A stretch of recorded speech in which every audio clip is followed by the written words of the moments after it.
దేనికైనా ఓ పద్ధతి ఉంటుంది.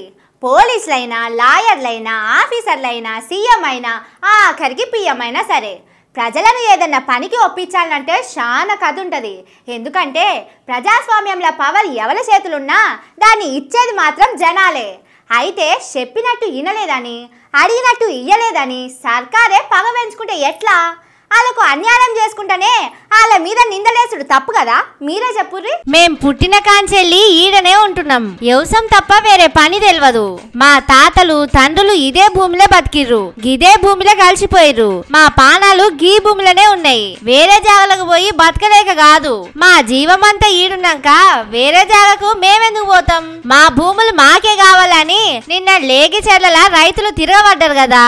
అభిప్రాయ సేకరణకు వచ్చిన కలెక్టరు వేరే ఆఫీసర్లను ఊర్లకెళ్లి గెదిమిర్రు. నిన్న సీఎం సారు సొంత నియోజకవర్గమనో లేక కలెక్టర్ సారును ఊర్లకెళ్లి ఎల్లగొట్టినందుకో అర్ధమరాత్రి దగ్గర 300 మంది పోలీసులు ఊర్ల దిగి 28 మంది రైతులను అరెస్టు చేసిర్రు. కంటికి కనబడ్డోళ్ళనల్లా నిలబెట్టి ఉన్నాయి లేని ప్రశ్నలన్నీ అడిగిర్రు. కలెక్టర్ ను అడ్డుకున్నోళ్లు రైతులు కాదని, కారు పార్టీ కార్యకర్తలని షేయి పార్టీ పోలీసులకు ఫిర్యాదు చేసింది.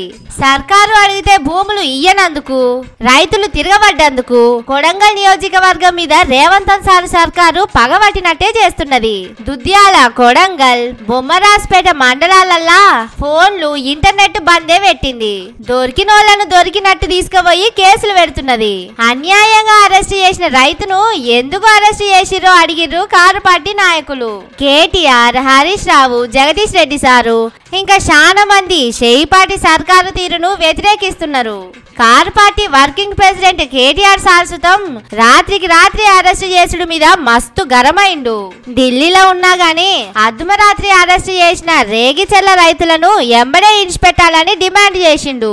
మీ చేతగాని పనికి మమ్ముల బదనాం చేస్తావా? రైతులు తిరగబడితే మా పాటోళ్ళు తిరగబడ్డారని ప్రచారం చేపిస్తావా? ఇదెక్కడి పద్ధతి అని కోపమైండు. 300 మంది పోలీసులతోటి ఊర్లు ముట్టడించి ఫార్మా కంపెనీకి భూములు ఇయ్యమన్నందుకు రాత్రికి రాత్రి వచ్చి అరెస్ట్ చేస్తారా అని కారు పార్టీ లీడర్లందరూ మస్తు కోపమైండ్రు. భూసేకరణకు అడ్డం పడితే పోలీసులతోటి బెదిరిస్తారా? మమ్మల్ని అరెస్ట్ చేసి చరిత్రలో గొప్ప పేరు తెచ్చుకున్నావు అని రేవంత్ సారు మీద రైతులు మస్తు గరమైతున్నారు అనుకో రాదురి. కొడంగల్ నియోజకవర్గం మొత్తంలా ఇవాళ ఏడ చూసినా పోలీసులే అవపడుతున్నారు. చూస్తున్నావా రేవంత్ సారు నీ నియోజకవర్గంలో ఏం జరుగుతున్నదో? అయినా నీకు తెలియకుండా ఉంటదా గాని వాళ్ళు ఎంతైనా నీ సొంత నియోజకవర్గ పోళ్ళు, నీకు ఓట్లేసి గెలిపించినోళ్ళు. ఏ మంత్రి వచ్చినా, ఏ ఆఫీసర్ వచ్చినా వినరు.